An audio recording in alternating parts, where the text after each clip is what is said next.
Weston here with the Hidden Gibbon, and today I'm bringing you 5 cards that have been overlooked, underappreciated, or just not that well known that I think should get a little bit more love in Commander. Let's get straight into it.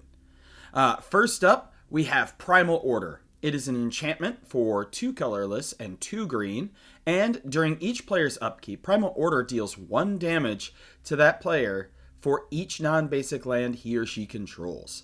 Now, this card, I'll be honest with you, I had never heard of until I was digging through the dollar bin at a local gaming store and found it, and I'm like, wow, this is actually really cool and could be really strong. So I run this in Azusa because Azusa runs 2 non-basic lands. It's just an extra way to punish people.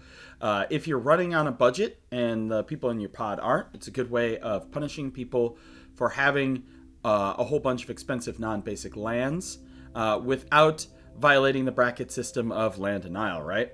Another good place where I would run this card is in Tanook. If you're running a Tanook deck that runs mostly basics and pings people off of the landfall, I would also put Primal Order in there to kind of punish people for it. It can be a bit conditional if you are running in a lower bracket pod. You might not be able to get as much value off of it because there will be naturally less non-basic lands. But overall, I think that this card is pretty strong. The times that I have played it in game has done work against folks and ends up being a must-answer threat. Next up, we have Stone of Eric. Now, I love this card. I'm so high on this card that I put it in so many Commander decks. It is an uncommon from the Lord of the Rings set. It costs 1. And it has, if a creature an opponent controls would die, exile it instead. So it's got that rest in peace effect, but one-sided. And then you can pay 2, tap it, sacrifice Stone of Eric, exile target player's graveyard, draw a card. Very simple graveyard hate, lets you replace it late game, and lets you exile your opponent's creatures rather than them going to the yard. Overall, just a very fun, cheap little utility artifact, and honestly, I really like the art on it. Look at that swirling like Palantir looking stone there. But this card has also gotten me a good amount of work out of it, especially against, like, say, Mitch, who relies on a lot of things to go to the graveyard. Next, we have Wellrested. It is an uncommon from the Fallout decks. It is a aura for 1 colorless, 1 green. It has Enchant Creature, and Enchant Creature has, whenever this creature becomes untapped, put 2 1/1 counters on it, then you gain 2 life and draw a card. This ability triggers only once each turn.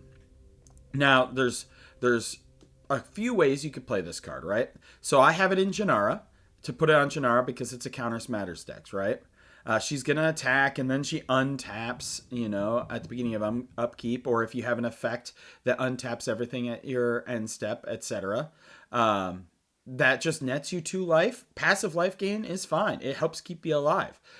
2 1/1 counters, also great on your creature, and drawing a card advantage is always good.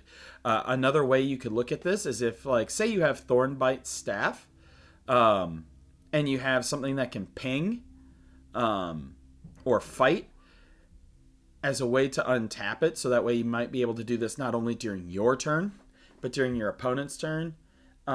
So what you do is you have a way to tap the creature during your opponent's turn, have an effect that untaps it, so you're getting to put the 2 1/1 counters on, gain the 2 life, and draw a card not only during your turn, but also during your opponent's turns. It's a very good little utility card. I love it every time that I play it. Highly encourage anybody else to play it. Next, we have Dino DNA.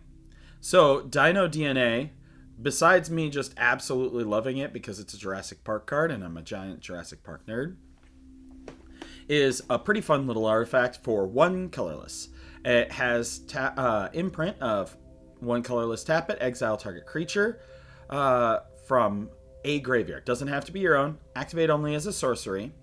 And then you can pay 6, which I know is a little bit steep. So this one's Better for bracket 2, maybe bracket 3. Pay 6. Create a token that's a copy of target creature card exiled with Dino DNA. Except it's a 6/6 green dinosaur creature with trample. Activate only as a sorcery. So, obviously they thought this card would be too strong if they didn't put the activate only as a sorcery on there.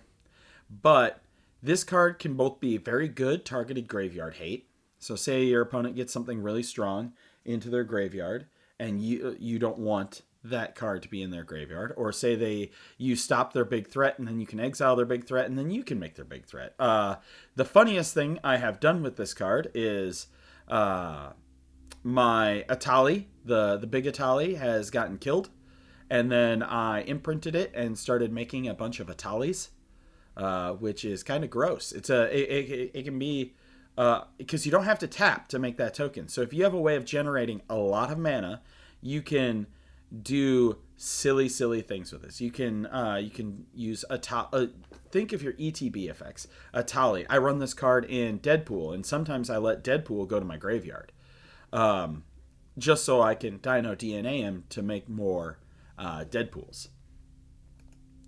And last, we have Noetic Scales. This is a artifact from Urza's Saga. It is 4 and has a pretty interesting ability. This is another one of those cards that I found in the dollar bin that have done a lot of work for me. It says, during each player's upkeep, return to the owner's hand each creature that player controls with power greater than the number of cards in his or her hand. So, we all know there's a bunch of aggro decks that, although can refill their hand a little bit, tend to dump their hands in favor of aggro, right? Getting out there. And so this kind of works almost in the same vein as Ensnaring Bridge, in that it's going to prevent your opponents from really dumping their hand with big creatures, or even sometimes medium-sized creatures, and be able to swing at you without punishing them by returning them to their hand. Now, it's a little bit more niche, because they do have to have a larger power than the number of cards in hand, and they do get that initial attack step with it. But I play this card in Quain in conjunction with all of my Ghostly Prison, Propaganda, Sphere of Safety effects. So this in conjunction with those makes it just so my opponents can't attack. It's a nice little protection thing, especially if you're on a budget and can't afford some of the more expensive things like Psych Rift or something like that. It could be a more niche, low power budgeting option. Well, that's my 5 for now. I will probably be doing more of these because they're really fun, and I like showing off niche cards that I find and that I really like. Let me know what you think of these 5 cards. Are you going to try them in any of your games? Have you seen any of these in any of your games? Have they blown anybody out? Have you tried them and they not worked out? Just let me know in the comments down below. And I thank you all for watching, and have a wonderful day.